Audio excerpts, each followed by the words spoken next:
y la transformación rural.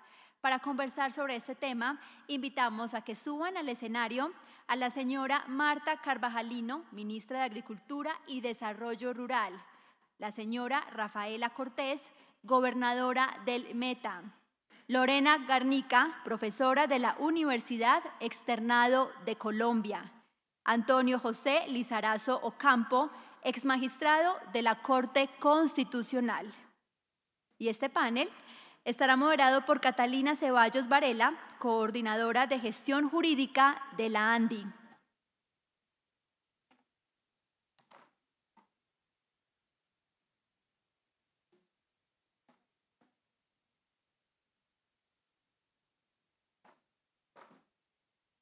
Hola, muy bien, muchas gracias.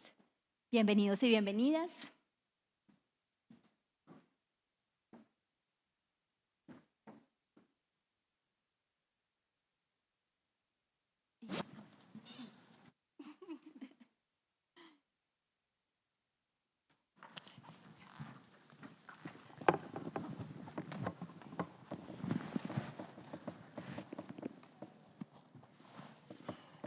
Bueno, muy bien. Gracias a mis panelistas por acompañarnos hoy en este espacio. Aquí tenemos a todos resistentes a esta hora en sus posiciones. Un poco para ponernos en el mismo plano, me gustaría arrancar con una pregunta para todos, que libremente pues, respondan en unos 2 o 3 minutos. Y quisiera saber de parte de cada uno desde su experiencia, desde sus cargos, desde sus posiciones, tanto la academia, la justicia, el gobierno, la gobernación, ¿cómo aseguramos que la propiedad y el uso de la tierra sean ese motor para la inversión y para la competitividad, sobre todo para el desarrollo de los territorios? ¿Cómo logramos que la tierra cumpla esa función de la que acabamos de hablar, que es los fines del Estado, incluyendo la economía nacional, el desarrollo y, por supuesto, pues el acceso progresivo a la propiedad privada? Bueno, vamos a arrancar por la gobernadora. Gobernadora. Muchísimas gracias, Catalina, por la invitación a la ANDI. Para mí siempre es un placer acompañarle, ministra, y por supuesto quienes me acompañan en el panel. Hoy hablo desde el territorio, no desde un sector. Entonces no es un debate ideológico, es un debate institucional. Y validamos en el Meta a los pequeños campesinos, a los medianos, a los grandes industriales. Todos podemos converger y trabajar de la mano.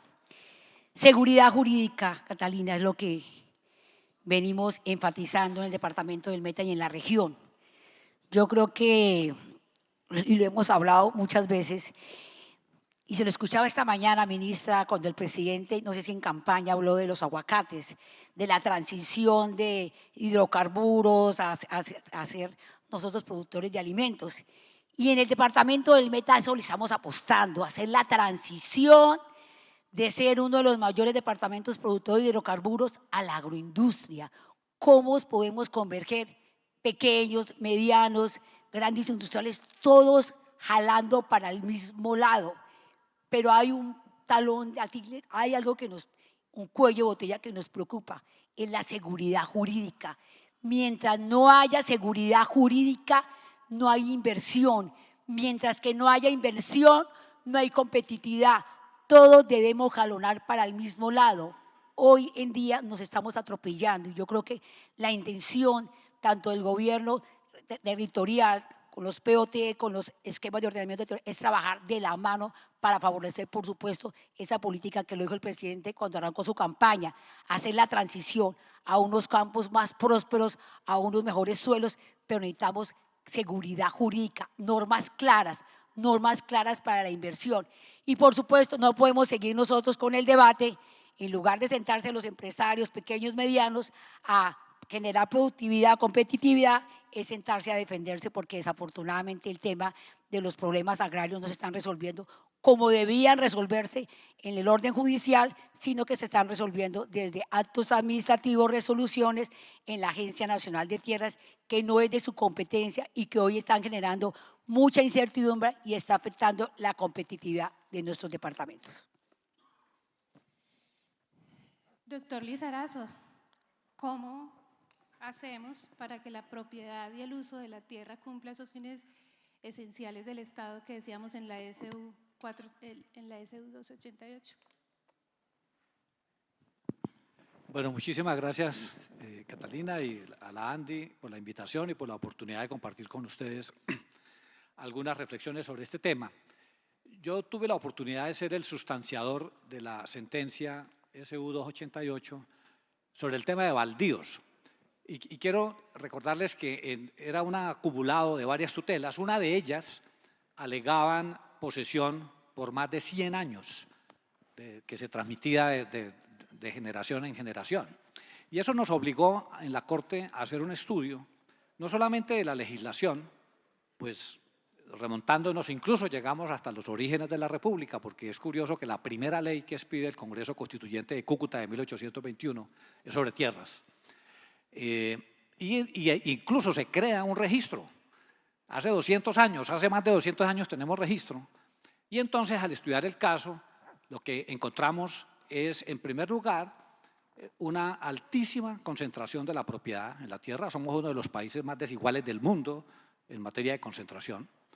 Una informalidad de más del 50% de la propiedad rural y unos problemas de catastro, de registro realmente impresionantes. O sea, lo que encontramos en el campo, incluso estuvimos a punto de decretar el estado de cosas inconstitucional en materia de tenencia y uso de la tierra en Colombia, porque a partir del 91 cambió radicalmente el marco constitucional en materia de tierra con el reconocimiento o la consagración del derecho de acceso a la propiedad de la tierra como un deber del Estado.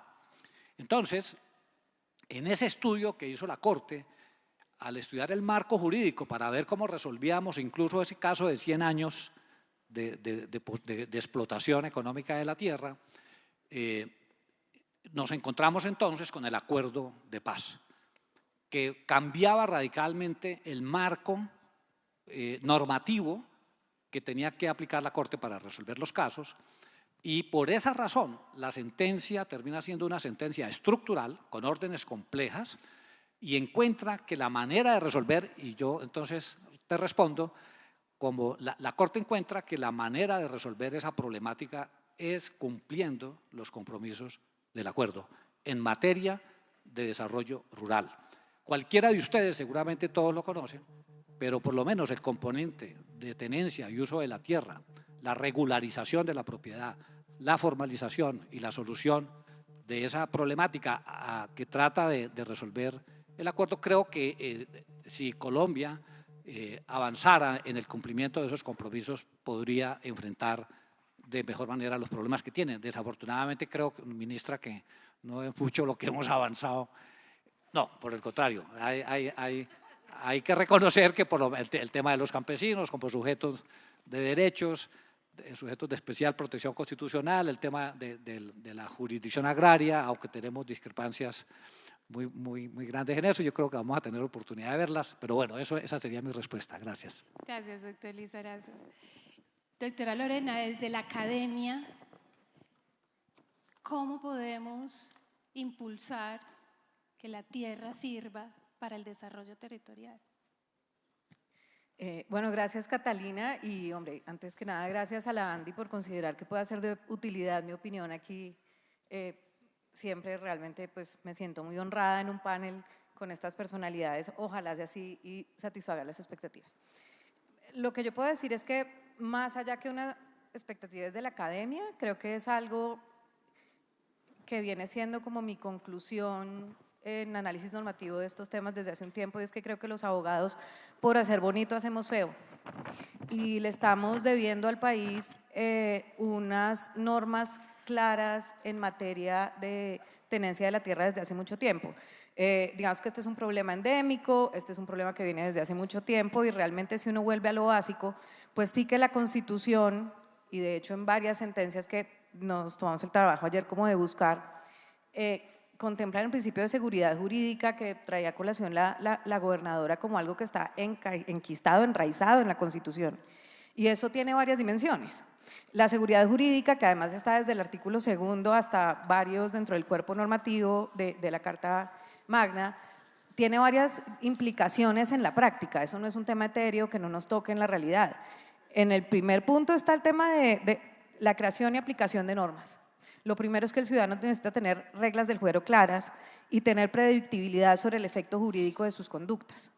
Y en eso, ya de tiempo atrás, el derecho agrario ha sido como un poco sujeto del vaivén de las interpretaciones que en cada momento se dé de cada norma, y eso es algo que, digamos, es un problema endémico. Lo segundo es, en la administración de justicia, un poco también tener predictibilidad de la reacción de jueces y de funcionarios públicos al momento de aplicar esas normas que han buscado tener un impacto en concreto y que de alguna manera el ciudadano sepa que incurso en cierta conducta hay un efecto anticipable. Y lo último, finalmente, tiene que ver con la protección de derechos adquiridos. Y un poco lo que pareciera ser es que estamos fallando de alguna manera en todos los escenarios, y ahí es donde mis discusiones con economistas, de pronto en el Consejo Privado de Competitividad se dan mucho estas discusiones y parece que habláramos un idioma diferente, porque lo que se establece es que al final del día el ciudadano, habitante de áreas rurales y rurales dispersas, lo que necesita es tener más oportunidades. Y si el ordenamiento jurídico ha sido diseñado por nosotros los abogados con miras a tener unos exquisitos estándares donde pensamos que ahí estamos garantizando derechos, pero al final del día no lo estamos logrando porque no estamos generando un entorno jurídico amable para que llegue alguien a generar esas oportunidades lícitas y pacíficas, pues hay algo en lo que no nos estamos comunicando. Yo ahí diría que en estas sentencias de la Corte Constitucional hay algo que me pareció súper interesante de una SU del año 18, donde dice que la seguridad jurídica es una condición necesaria de un orden justo y de la efectividad de los derechos y libertades ciudadanos. Y yo ahí siento que, digamos que nos está haciendo falta llegar a acuerdos sobre temas que preserven los fines sociales, económicos y ecológicos de la propiedad, pero de manera concomitante permitan tener un desarrollo en 114 millones de hectáreas, de las cuales el índice, el último que tengo en mi cabeza, de informalidad es el 52%, luego hay una oportunidad infinita de asignación de derechos, pero realmente no estamos generando un entorno en el que uno pueda atraer esas personas que en condiciones de seguridad, de una inversión seria, donde no quieren asumir riesgos, donde tienen una predictibilidad en la decisión del fallador y del ordenamiento jurídico, eso ocurra. Entonces, ya simplemente para cerrar la idea, creo que lo primero es muy seguramente asignar los recursos del Estado, que son muy limitados, digamos, a esos propósitos comunes de política pública en los que tengamos como claridad. Y en segundo lugar, sin duda, ayudar a que ese entorno jurídico sea, digamos, que sea el propicio para que al final del día, que es el propósito de la pregunta, podamos llevar más platos de comida a la mesa en áreas rurales y rurales dispersas y más oportunidades lícitas y pacíficas por parte de personas que cumplan el ordenamiento jurídico con unas normas claras. Es eso. Gracias, doctora Lorena. Ministra, tierra para la competitividad y el desarrollo territorial, ¿cómo le hacemos? Yo creo que hay 3 elementos importantes y voy a aprovechar que soy la última para coger 2 conceptos que se han puesto aquí. Necesitamos relaciones de tenencia seguras y amparadas por el régimen jurídico. Creo que para todos es claro, la resolución gobernadora que hemos presentado para las zonas de desarrollo empresarial va en ese sentido, estamos abriendo el diálogo para ello. Segundo, un uso de la tierra sostenible, resiliente y amparado por el régimen jurídico. Como lo dijo el Código de Recursos Naturales en el año 1974, pues los suelos agrícolas se van degradando y ustedes que están asociados a las cadenas agropecuarias seguramente lo padecen y lo sufren. Y esos suelos entonces tienen un régimen de protección importante, por lo tanto el uso de la tierra tiene que estar regulado. Y para poder avanzar necesitamos decisiones justas por una autoridad imparcial que son los jueces y los magistrados que nos debemos hace cerca de 100 años. Y esos 3 elementos por supuesto pasan por la seguridad jurídica. Creo que aquí nadie podría decir que no queremos seguridad jurídica, pero no hay seguridad jurídica si a puertas de decretar el estado de cosas inconstitucional, que lo pedimos en su momento desde la Procuraduría General de la Nación, se incumple sistemática y reiterativamente el régimen agrario. Y pongo dos ejemplos de la coyuntura.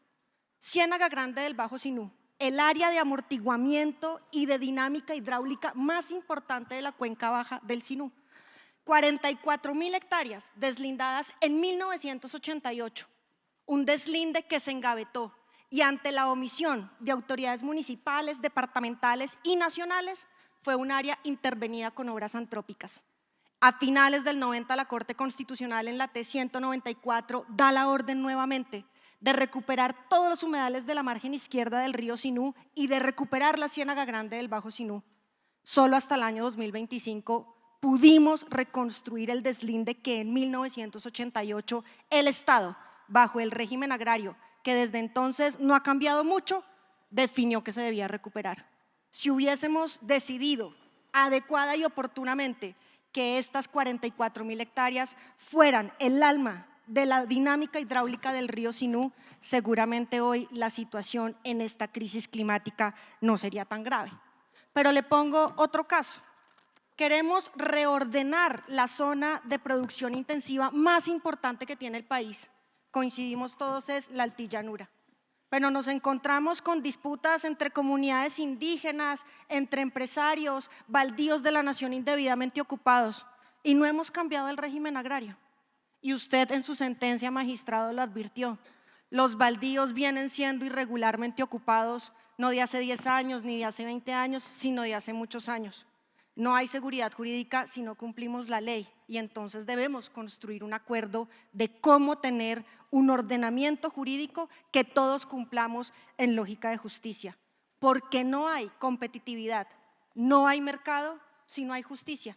Y entonces aquí en un país donde el despojo y el acaparamiento se han hecho en contra de la ley, porque no ha habido norma alguna en 200 años que habilite el despojo violento o el acaparamiento irregular, ni la ocupación de los bienes de uso público. Pese a ello, eso se ha hecho. Entonces aquí más que, y en eso coincido con Lorena, más que normas, hay que hacer un gran acuerdo que nos permita decir cuáles son los elementos sustanciales sobre el que este país va a ordenar sus suelos, los va a proteger y va a impulsar la producción. Porque creo que si hay algo que en el marco de la diferencia nos encuentre a todas los que estamos aquí, es que la producción agropecuaria es y debe seguir siendo el motor de la economía nacional. Nos lo dicen los datos y nos lo dice la voluntad de quienes trabajan la tierra, pequeños, medianos y grandes, nos lo dice la voluntad de la agroindustria, que como lo hemos visto recientemente en el arroz, gobernadora, que nuevamente vuelve a su territorio, podemos encontrar un gran acuerdo de cadena para solventar las coyunturas, pero para crear rutas estructurales desde la tierra, la redistribución de la tierra, la redistribución de los activos productivos, pero en lógica de justicia, que todos saquemos de la tierra en la producción agropecuaria una ganancia, generemos riqueza y bienestar para el país. Y esa puede ser la esencia de un gran acuerdo nacional que sin querer homogeneizarnos, sin querer que todos pensemos igual, porque tenemos perspectivas distintas del país, encontremos para el país agropecuario una ruta resiliente, una ruta justa, que pelee contra el hambre, que haga frente a la crisis climática y que sea la esencia en la construcción de la paz.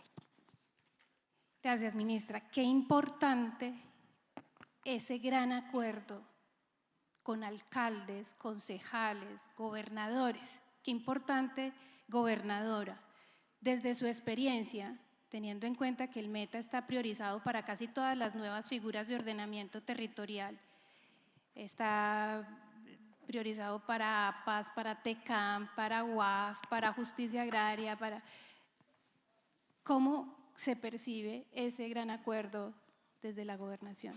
Pues ministra, la escucho y ojalá que sus palabras se vean reflejadas en sus acciones, ministra. Estoy segura que así va a ser. Yo siempre soy propositiva y siempre estoy como con esa buena energía de que las cosas pueden cambiar, porque hasta el momento no lo hemos visto, ministra. No hemos logrado esa buena concertación del gobierno nacional con los gobiernos subnacionales y municipales. esos instrumentos de planificación como son el PO, como es el plan de ordenamiento territorial, los esquemas de ordenamiento, el trabajo de los alcaldes, quienes son los que conocemos el territorio. No nos cansamos de decirles a ustedes frente a la autonomía, ¿quién más conoce el territorio si no es la gente que vive en los territorios? ¿Quién más conoce el departamento si no los alcaldes, los concejales, diputados, los gobernadores? Y por supuesto, si trabajamos articulados, ministro, lo podemos lograr. Si nos escuchan, pero no nos están escuchando, ministra, y esa es la gran preocupación. No podemos seguir desde una oficina en Bogotá decidiendo cuál es el uso del suelo de cada región, de cada sector, de cada departamento. Eso nos preocupa, ministra.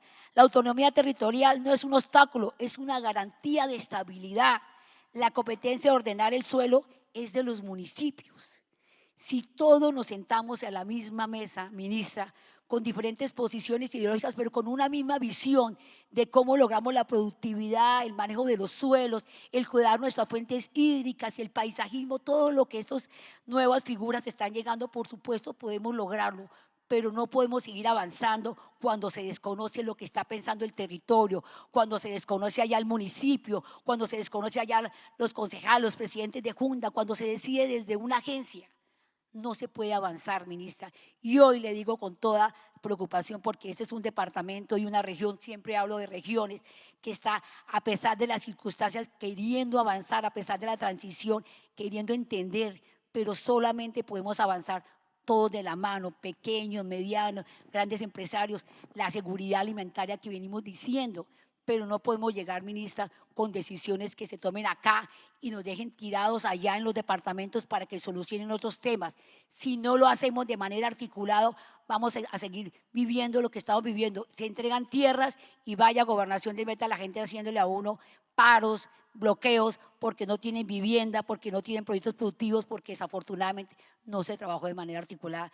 Yo sé que usted, ministra, es una mujer bien intencionada y espero que lo que usted está diciendo en el panel se vea reflejado en las acciones de gobierno, llamar a los secretarios de Agricultura, a todos los de los municipios, para trabajar de manera articulada con todos estos instrumentos que está sacando, por supuesto, el gobierno nacional, que todos bien intencionados, ministra, pero si no trabajamos de manera armoniosa no podemos lograr competitividad y no podemos lograr avanzar en el territorio.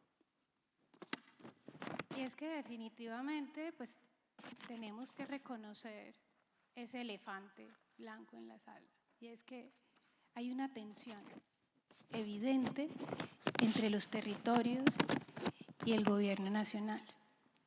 ¿Cómo pudiéramos solventar esa tensión? Doctora Lorena, desde la academia, ¿cómo lo están viendo? ¿Cuáles serían esos arreglos institucionales a mediano y largo plazo que pudieran resolver esas tensiones? ¿Hay necesidad de arreglos institucionales? A ver, digamos que la pregunta es bien profunda en un sentido, y es que tensiones entre las diferentes competencias y los diferentes niveles de gobierno han existido por mucho tiempo, y Colombia no es el único país. De hecho, en los análisis OCDE, los problemas de las comunidades españolas con el gobierno central pues son el pan de cada día. ¿Qué ocurre? Que nosotros en materia de uso del cielo, que es creo que el particular tema que nos está, del suelo, que es el particular del cielo también, pero ahí tenemos otras competencias, que es el particular tema que nos está tallando, verdaderamente ya teníamos el tema escrito, no nos estamos inventando la rueda. Y ahí realmente la jurisdicción sí que ha entrado a soslayar esas eventuales fricciones. Entonces ahí, digamos, de alguna manera siempre traigo a forma de ejemplo 2 sentencias preexistentes de la Corte Constitucional en donde ya lo que hoy nos atañe y nos está trayendo usualmente a foros y a discusiones académicas ya había ocurrido. Y es que, por ejemplo, en el año 20, en una sentencia del magistrado entonces, Alejandro Linares, se dejó claro, por ejemplo, en la sentencia C-138, que para ustedes que son jóvenes seguramente es muy vieja, para mí que soy vieja, la sentencia reciente, decía que la competencia constitucional del legislador y de cualquier otra autoridad no compete, no le escapa, no incluye definir directamente los usos del suelo o autorizar al gobierno nacional para introducir modificaciones al POT. Eso repercutía en sentencias anteriores, y ahí les cuento, también la Corte Constitucional en esa materia pues ya había labrado el camino. En el gobierno de Uribe II se tomó una decisión en ley del Plan Nacional de Desarrollo donde se dijo, hombre, el derecho fundamental a la vivienda digna me está friccionando con la soberanía territorial. Y yo lo que creo es que en ley del plan, muy parecido a lo que pasa con las APAs, vamos a tener unos macroproyectos de interés social nacional en donde yo desde el nivel central digo, no vamos a esperar a que los municipios campen su pot, necesito habilitar áreas donde yo pueda generar unidades habitacionales y soslayar ese derecho fundamental a la vivienda digna, y en esa medida vía ley del plan hago esas intervenciones con el mejor de las intenciones y era satisfacer un déficit habitacional importante que existía en ese momento en el país. Y en ese momento la Corte Constitucional en la C-149 del 2010 con ponencia del magistrado Jorge Iván Palacios, lo que dijo fue, hombre, no, estás vaciando las competencias del municipio. Y bien que esas competencias no son exclusivas y excluyentes del municipio, bien que el municipio por sí mismo no puede entrar a, de alguna manera, desconocer decisiones como POMCAS o decisiones de otras autoridades competentes que además tienen competencias de raigambre constitucional. Lo que no puede ocurrir es que el gobierno se atribuya para sí competencias de los municipios, y eso en su momento se dijo básicamente porque dentro de las competencias que el municipio ha sido, digamos, rodeado por la Constitución, está dentro de una de ellas el uso del suelo. Algo que está bien curioso es que de alguna manera lo que se dijo fue, hombre, pues que el municipio lo hace mal, que es el mismo caso de las APAs con los macroproyectos de interés social nacional. Es que el municipio lo hizo mal porque es que no me cambió el POT rápido y yo necesitaba habilitar unas áreas para generar vivienda, y en este caso el POT está desactualizado, necesito generar unas áreas para producción de alimentos. El punto es si por perfectible que sea una función en una autoridad es suficiente justificación para retirarla. Y doy un ejemplo. Puede ser que a uno no le guste cómo maneja el gobierno nacional, no sé qué competencia, digamos relaciones internacionales, que es exclusiva y excluyente del gobierno nacional, o digamos que a uno no le guste cómo el municipio gestiona su presupuesto, o que a uno no le guste cómo el gobierno nacional gestiona el tema de defensa, que es competencia exclusiva y excluyente. El hecho de que sea perfectible no justifica que otra entidad, otro nivel de gobierno se la abrogue. Entonces, en esa medida, muy seguramente la Corte, pues en este caso va a entrar a deslindar nuevamente esas funciones, y lo que yo creo es que al final del día, nuevamente creo que este es un mea culpa de los abogados, al momento de diseñar normas con las mejores intenciones, capaz que la trazabilidad normativa y constitucional de lo que ya viene ocurriendo en un país que claro, es perfectible, tenemos todos los problemas, pero pues digamos que nuestra arquitectura institucional ha funcionado, sí que es importante y es una buena práctica entrar a revisar lo que ya ha ocurrido. Para construir sobre lo construido, pues ya una vez dijeron que no. Ya una vez nos dijeron que con un propósito súper loable del derecho fundamental a la vivienda digna, ya nos dijeron, hombre, no se puede. Entonces, nuevamente creo que, y ahí me devuelvo a la primera pregunta, todos y en particular los abogados, creo que tenemos que hacer como una culpa, porque por hacer bonito a veces hacemos feo y no identificamos lo que ya de repente ha funcionado, que no ha funcionado, las cortes nos han dado líneas. Y creo que no hay que dinamitar, si se quiere, la arquitectura institucional de la Constitución, no hay que modificarla, hay es que aterrizar ese principio de concurrencia y aterrizarlo en la realidad, no ex post, no tomar decisiones y luego voy te las explico, sino ex ante, y ese es digamos, un ángulo interesante de trabajo, muy seguramente de manera concomitante entre el gobierno nacional y las entidades territoriales. Monumental reto tiene la Corte Constitucional en los próximos meses, monumental. Doctor Lizarraz, usted que viene de la Corte Constitucional, ¿cuáles serían esos principios fundamentales para que ordenamiento territorial, jurisdicción agraria, en realidad habiliten la inversión privada, promuevan el desarrollo de los territorios? Bueno, es interesantísima pregunta. Yo, en mi periodo tuvimos dos discusiones en sala plena muy fuertes y profundas sobre este tema del uso del suelo y de las competencias de los diferentes niveles del Estado en su regulación. Recuerdo que la primera fue recién llegado yo a la Corte y nos encontramos con una tutela que giraba, la discusión era sobre las consultas populares que podían hacer los municipios para decidir si se explotaba o no. Recuerdo que tal vez era un caso de una mina de carbono o algo así, y la Corte había dicho en una sentencia, resolviendo ese caso, le reconocía a los municipios competencia absoluta para decidir si sí o no se explotaba, porque era su derecho de los habitantes. Eso lo estudió la Corte a la que yo pertenecí y anulamos esa sentencia. Para decir que, de acuerdo con el ordenamiento constitucional, no es posible reconocerle en forma absoluta a ningún nivel del Estado competencias en esa materia. Porque el Estado colombiano es un Estado unitario, pero además porque expresamente la Constitución le reconoce tanto al nivel nacional como al nivel departamental como al municipal competencias en materia de ordenamiento territorial y de uso del suelo. Entonces, en esa oportunidad nos encontramos con un vacío normativo porque el legislador no ha definido cómo resolver esas tensiones, cómo se dirimen. Entonces, por ejemplo, la Constitución en el artículo 334 le atribuye expresamente a la Nación, dice que puede intervenir en el uso del suelo para lograr los fines sociales que menciona la disposición. El artículo 300, que regula las competencias de las asambleas, le da competencia para expedir disposiciones sobre obras públicas, vías de comunicación, desarrollo de sus zonas de frontera, y los municipios para reglamentar los usos del suelo.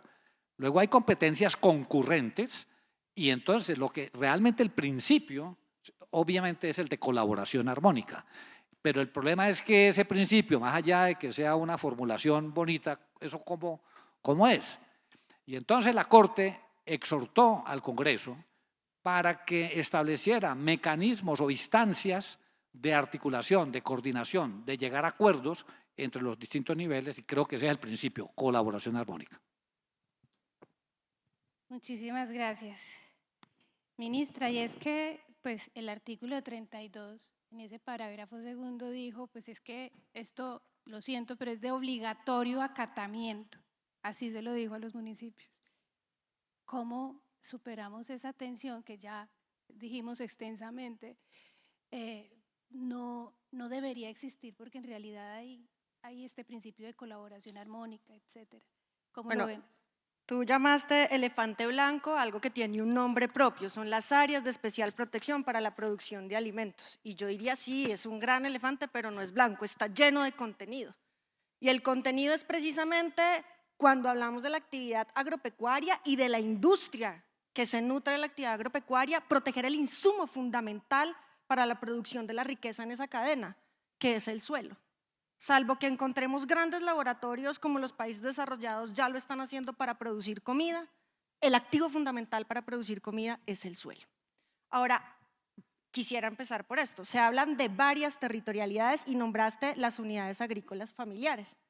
Parte del deber que tenemos, y lo hizo usted, magistrado, en su sentencia de unificación, como lo hizo la sentencia de unificación que habló del deslinde del Garzal, o la que habló de Bellacruz, o la sentencia que habló sobre las zonas de reserva campesina en un recorrido de la Corte Constitucional, incluso cuando declaró inconstitucional el Estatuto de Desarrollo Rural, sobre la necesidad de que desde la Nación ordenáramos el tema agropecuario. La unidad agrícola familiar es un concepto que viene de la primera reforma agraria en 1961 y que dice que hay un mínimo de tierra necesario para que la tierra sea productiva. Y lo que hemos visto en el oriente de Cundinamarca, en Antioquia, en Popayán, es que cuando usted empieza a fraccionar irregularmente el suelo pierde su uso agropecuario. No hay nadie que sostenga la actividad agropecuaria en una extensión tan diminuta que no le dé para ello. ¿Qué tenemos hoy? Urbanizaciones por fuera de los planes de ordenamiento territorial, de los esquemas o de los planes básicos, por fuera del Código de Recursos Naturales, por fuera del decreto 3600 que escribió quien hoy dirige Camacol, con quien hemos hablado muchas veces de este tema, y que nos está cambiando el uso de los mejores suelos. Y les pongo ejemplos. Yo tengo una empresa de transformación una empresa para hacer pulpas en un lugar rodeado de cultivos de frutas y llega un conjunto residencial. Un alcalde sacó un plan parcial y hay un gran conjunto, se va al cultivo de las frutas. Ya la empresa no tiene suministro o lo tiene a otros costos, pero además la empresa que está ahí se convierte en un elemento perturbador para el conjunto campestre. Conflictos del diario, que nadie hoy resuelve porque no hay jueces agrarios.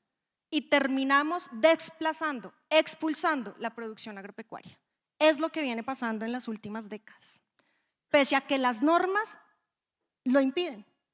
Tanto el Código de Recursos Naturales, el 3600, las Ley 160, recogidas en una circular de la Procuraduría General de la Nación en el año 2020 y hoy recogidas en el artículo 32 del Plan Nacional de Desarrollo.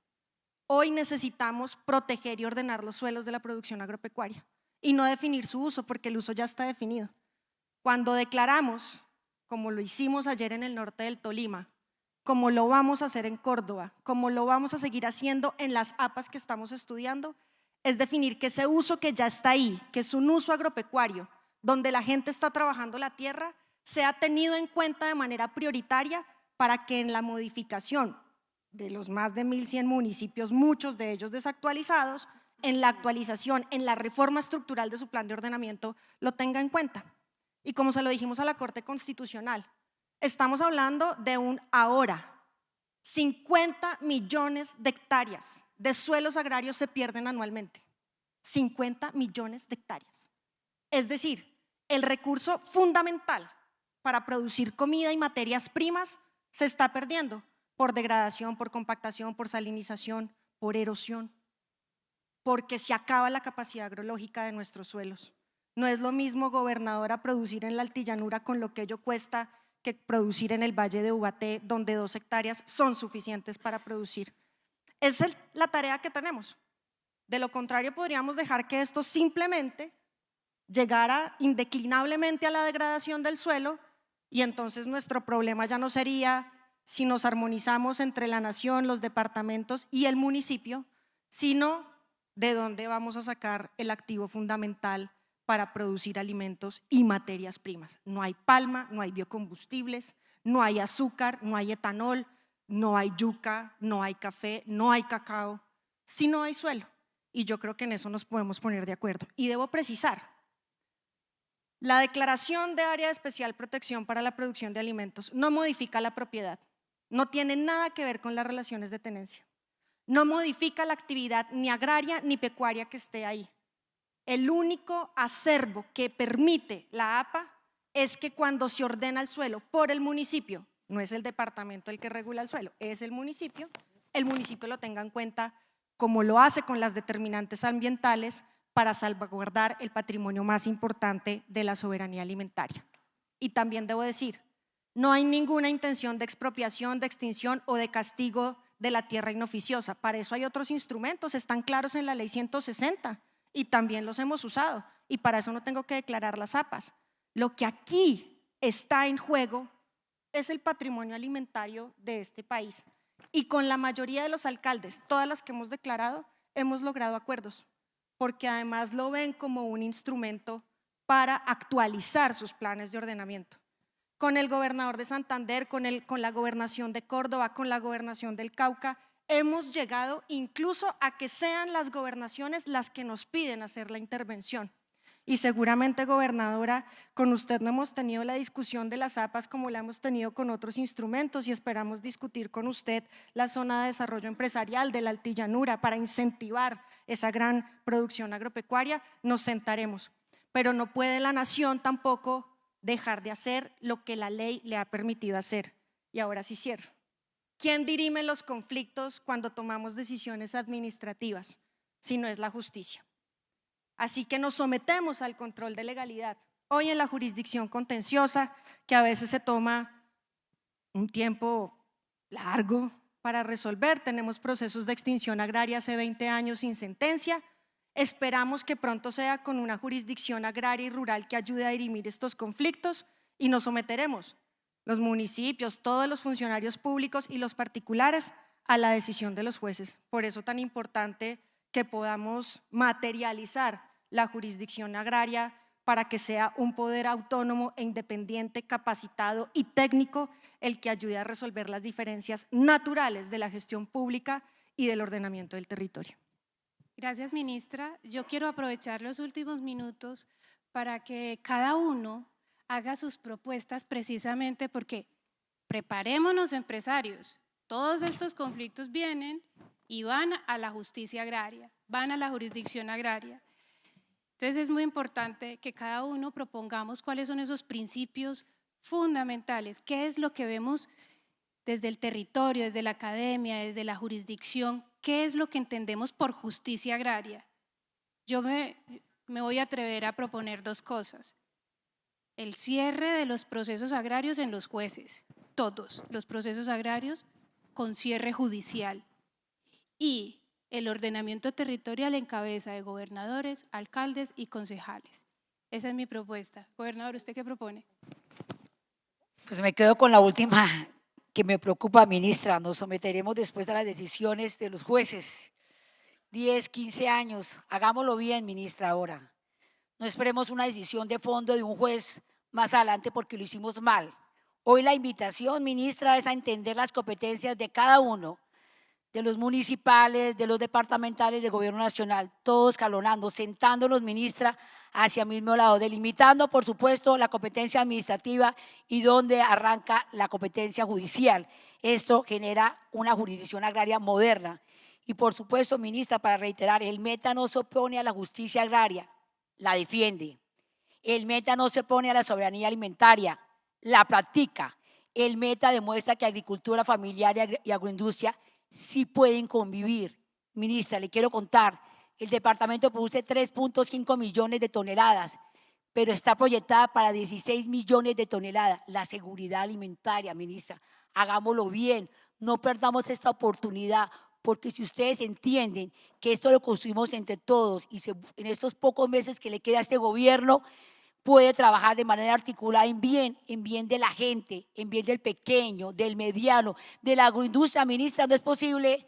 Estos pequeños agricultores avanzan cuando al lado tienen al grande industrial, al que está apostando con su economía, que esto avancemos todos. ¿Por qué no ir de la mano todos unidos para generar desarrollo? ¿Por qué tenemos que ir en contravía del empresariado cuando el empresariado está dándole la mano? Y lo digo con la experiencia del META a los pequeños y medianos agricultores. Hoy la invitación, ministra, es que no esperemos a unos años más adelante que lleguen, por supuesto, la intervención de lo judicial para que nos diga que lo hicimos mal. ¿Por qué no desde ya lo hacemos bien?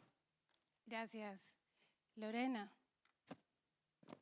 Bueno, gracias. Yo diría que voy a tratar de recoger varias ideas.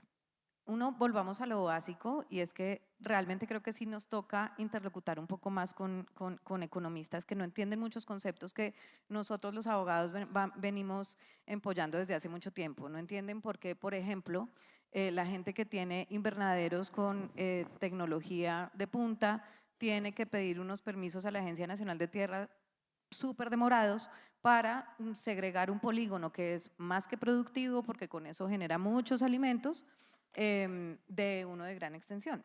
Entonces tenemos tenemos al particular que quiere generar riqueza de manera lícita, pacífica, generando empleo directo, indirecto, obteniendo licencias ambientales, permisos, pagando prestaciones y demás, bloqueado con una serie de trámites que yo creo que seguramente nosotros los abogados nos inventamos de buenas intenciones, pero que en algún momento es importante veamos el impacto. Yo nuevamente digo, no nos estamos inventando la rueda. El capítulo 1 del Acuerdo de Paz, si es que vamos a hablar de grandes acuerdos, expresamente reconoció que el campo y las áreas rurales y rurales dispersas deben reconocer la coexistencia de muchos tipos de actores, de comunidades étnicas, campesinas, población vulnerable que tiene que ser especialmente protegida sin lugar a dudas, pero expresamente habla de turismo rural, habla de aprovechamiento lícito con otros propósitos, energético, 4G, todo lo que uno quiera en materia de desarrollo tiene que pasar por esas áreas. Entonces, justo en implementación del acuerdo, y ya en este punto quisiera tocar el tema de la jurisdicción agraria. Sin duda soy no solamente fan empujo académica e intelectualmente la necesidad de que exista un juez experto en la materia, especializado en obtener fallos precisos emitidos por conocedores de normas en materia agraria, y que me parece que es de la mayor necesidad, de hecho, para implementar el decreto de ley Fast Track 902 del 2017, que ya pasó a análisis de constitucionalidad. Sin embargo, honestamente sí creo que es un tema regresivo en materia de garantías procesales, tener un modelo en el que la Agencia Nacional de Tierras decida de fondo los temas. Y es que para preservar la distribución funcional que protege esa seguridad jurídica de la que venía hablando desde la primera pregunta, sí que es indispensable garantizar que las actuaciones estatales, como dijo la ministra, tengan un control jurisdiccional, y el decreto ley Fast Track se lo diseñó de manera automática por una razón, y es que consideró que a la luz de la Constitución del 91 la Agencia Nacional de Tierras podía ser juez y parte. En esa medida urge tener la jurisdicción agraria, pero para lo que necesitamos que sea la jurisdicción agraria, y es para tomar las decisiones de los principales diferendos y litigiosidades que se dan en áreas rurales. Abrogarle esa competencia a una entidad pública implicaría pues ir, entonces seamos consecuentes, por la ruta del artículo 116 de la Constitución, que dice que excepcionalmente la ley le puede atribuir funciones jurisdiccionales a las entidades públicas. Ahí un poco lo que se nos dice es, hombre, pero el INCORA en la ley 160 tenía decisiones de cierre en procedimientos agrarios con control jurisdiccional posterior. Yo lo que siempre he dicho es, claro que sí la tenía, pero porque básicamente se hizo en la ley 160 sobre ese punto un corte y pega del diseño institucional de la Constitución de 1886, cuando se diseñó el INCORA, y no se pensó en que a la luz de la Constitución del 91 esa ruptura de poderes es bastante más profunda y bastante más evidente. Y ese análisis sí que lo hizo el decreto ley 902 del año 2017. Y en esa medida lo que dijo fue, si esto me implica tomar decisiones de generar, modificar o extinguir derechos asociados a la propiedad, hombre, sí que sí es importante tener un órgano técnico que sea la Agencia Nacional de Tierras, pero sus decisiones van a ser consultables. Entonces, en esa medida, en lo que refiere a jurisdicción agraria, pues haría ese último punto. Gracias. Y ya para cerrar, perdóname, estoy muy de acuerdo con la ministra en que las APAs no tienen nada que ver con la disposición o la tenencia de la propiedad. Eso es clarísimo. Lo que ocurre es que al final del día el derecho de propiedad sí tiene uso, disfrute y disponibilidad. Y si tú cercenas de alguna forma uno, pues digamos que sí hay una afectación, y en esa medida el llamado es a, hombre, está bien hacer una afectación a esas tres dimensiones de la propiedad, promover modificaciones que generen equilibrios con el artículo 58 y los fines sociales, económicos y ecológicos, pero tratemos de hacerlo por la vía institucional, convergiendo competencias con las demás entidades competentes y buscando pues que es un acuerdo que a todos nos permita como intervenir. Sería eso. Gracias, doctor Lizarazo. Justicia agraria, ¿quién y cómo? Brevemente. Sí, muchas gracias. Ese es un tema que también estudió la Corte en esa sentencia.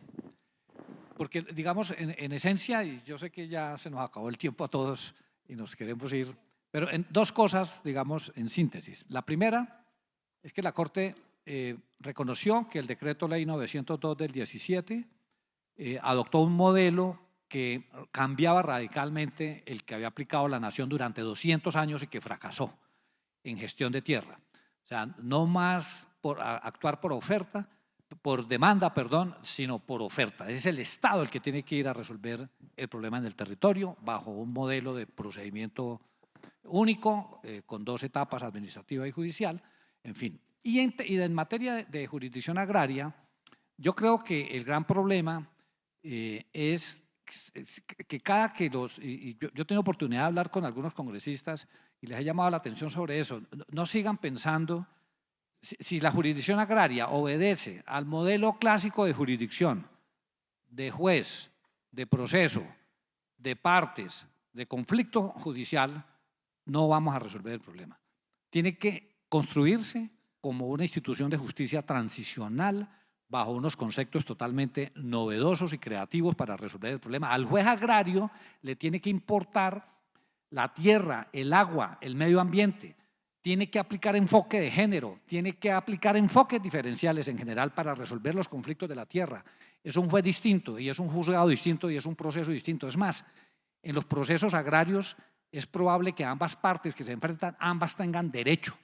Es probable que el juez le tenga que reconocer a ambos y no como en los procesos clásicos civiles que una parte pierde y la otra gana. No, en el proceso agrario el conflicto es distinto, es de otra naturaleza y se requiere algo totalmente creativo y novedoso que yo he buscado, no hay en otros países del mundo, pero yo creo que el diseño que hizo el acuerdo de paz, y de nuevo lo digo porque lo estudiamos en ese contexto, tiene unas propuestas que realmente resultan valiosas. Gracias. Gracias. Ministra, su propuesta. No, miren, la propuesta nuestra frente a la jurisdicción agraria es el proyecto de ley que está en discusión. Yo en particular, y así lo hicimos cuando desde la Procuraduría intervenimos en el análisis del 902, creo que el 902 es regresivo. Y yo sí creo en que la administración, sea cual sea, la de este gobierno, la siguiente, ojalá tuviéramos una autoridad agraria muy fuerte, con meritocracia, robusta, de carrera, que no dependiera de los vaivenes de un gobierno y que tuviera la capacidad técnica de resolver. Porque yo creo que a la nación no se le puede quitar la facultad de administrar los bienes baldíos y de recuperarlos. Distinto es que discutamos si es la justicia la que debe resolver el proceso de extinción agraria. Y logramos un acuerdo en el Congreso de la República, un Congreso en donde se han expuesto posiciones como que el proceso verbal no debería existir en la justicia agraria, que debería ser todo escrito. A mi juicio es regresivo. O que no deben haber facultades extra y ultra petita. Y si un juez no tiene todas las facultades para resolver un conflicto agrario, pues vamos a hacer un daño en la justicia agraria. Esas son las discusiones que se han dado en el Congreso y en diciembre del 2024 logramos un acuerdo en las comisiones conjuntas de Cámara y Senado, dirigidas a poder tener sobre los diferentes procesos agrarios que hay, un acuerdo sobre qué debería ser en fase administrativa, siempre con control judicial. Como la decisión de cualquier servidor público, todas nuestras decisiones son objeto de control judicial, pero unas decisiones que puedan ser rápidas, ¿como cuáles? La que usted ordenó, magistrado Lizarazo. Los miles de campesinos que en Boyacá, que en el Cauca, acudieron a jueces a prescribir los bienes que no acreditaban propiedad privada, que son pequeñas parcelas y que no podemos someter hoy a un largo proceso de recuperación de baldíos, ni a un largo proceso de adjudicación, ni tampoco a que un juez que hoy no existe lo decida. Les quiero contar que con el 902 hay una sola demanda de un proceso agrario admitida. Una. Es decir, nuestras ciénagas, nuestros playones, nuestros baldíos están en ciernes y esto requiere resolverse. Y yo creo que hay un principio de acuerdo allí sobre qué puede conservar la administración. No la piensen en este gobierno, piensen en los anteriores, en los sucesivos, en los que vengan, un acuerdo de nación. Pero cuáles son las que también deben ir a la justicia y yo creo que hay un principio de acuerdo. Pero también lo digo, deberíamos hablar de la institucionalidad en general, porque la justicia agraria no es solo jueces y magistrados, son actos de retribución, de reparación y de redistribución con quienes han sido olvidados en este país. Es un acto de justicia agraria que quienes producen la comida y están pagando arriendo puedan ser propietarios, como muchos de los arroceros del centro del país, donde sus costos de producción son en lo fundamental el arriendo de la tierra. Es un acto de justicia que quien no tiene acceso a servicios sociales rurales pueda acceder, permanecer en su territorio y que le reactiven el colegio técnico agropecuario. Es un acto de justicia que el Estado se haga responsable de intervenir en la oferta y la demanda. Y como decidimos que estábamos en el marco del libre comercio y que nuestro azúcar, nuestro arroz, nuestras hortalizas, que nuestra producción agropecuaria estaba al vaivén del mercado internacional, deberíamos tener un mercado más fuerte, una institucionalidad como la que liquidamos, capaz de intervenir en la oferta y en la demanda y ayudar a regular el ingreso de nuestros productores y el ingreso de nuestros consumidores a precios justos. Y quiero poner el ejemplo del arroz, aprovechando este escenario para darle un mensaje de condolencia y solidaridad al Grupo Sonora frente a los hechos de ayer. Rechazar la violencia en este país y reconocer también lo que hemos logrado entre productores e industria. con las diferencias que hay en la forma de verlo. Y no son diferencias políticas, son los intereses privados en contradicción. Y hemos logrado un acuerdo de cadena, donde los productores dijeron, bueno, cedemos esto, donde la industria cedió, donde el Estado puso, y esperamos que ese acuerdo de cadena nos permita superar esta cosecha presionada por el contrabando, por los precios internacionales y por una evidente distorsión en el mercado. Eso es un acuerdo que yo creo que da el ejemplo de lo que podemos hacer. Es el ejemplo de cómo nos entendemos en la diferencia y cómo buscamos un interés para todos. Se lo dije a los cafeteros en el Comité Nacional Cafetero. No les interesa a los cafeteros proteger los suelos y el paisaje del cual ha pervivido la economía de esta nación. Y encontramos un acuerdo porque los cafeteros están presionados no por un desarrollo turístico agropecuario, por un alto e intensivo desarrollo urbanístico en los suelos del paisaje cafetero. Si ponemos de manera clara los problemas, yo creo que podemos encontrar rutas y acuerdos, pero lo que no podemos esperar es que el acuerdo sea que todos desde la diferencia cedamos en un punto.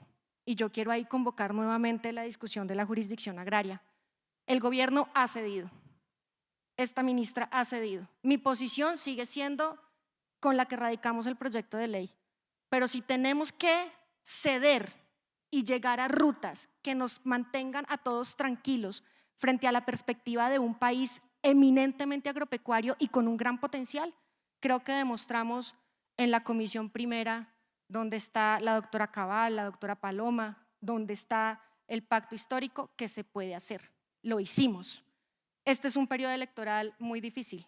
Seguramente no es el mejor momento para llegar a acuerdo, pero el campo no da tregua y el campo requiere hoy, no que todos pensemos igual. Le tomo la palabra, ministra. Que forjemos desde la diferencia, que es donde yo me quiero poner, la posibilidad de decir que la economía en Colombia se mueve con el sector agropecuario y con los campesinos y campesinas que en el bloque constitucional que se ha reformado durante este gobierno, el artículo 64, 65 y el 116, pueden reconocer y reivindicar su historia de resistencia.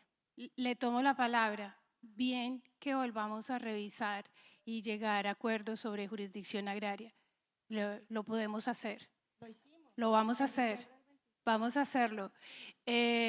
Porque lo que necesitamos es paz y desarrollo territorial para poder trascender a la competitividad.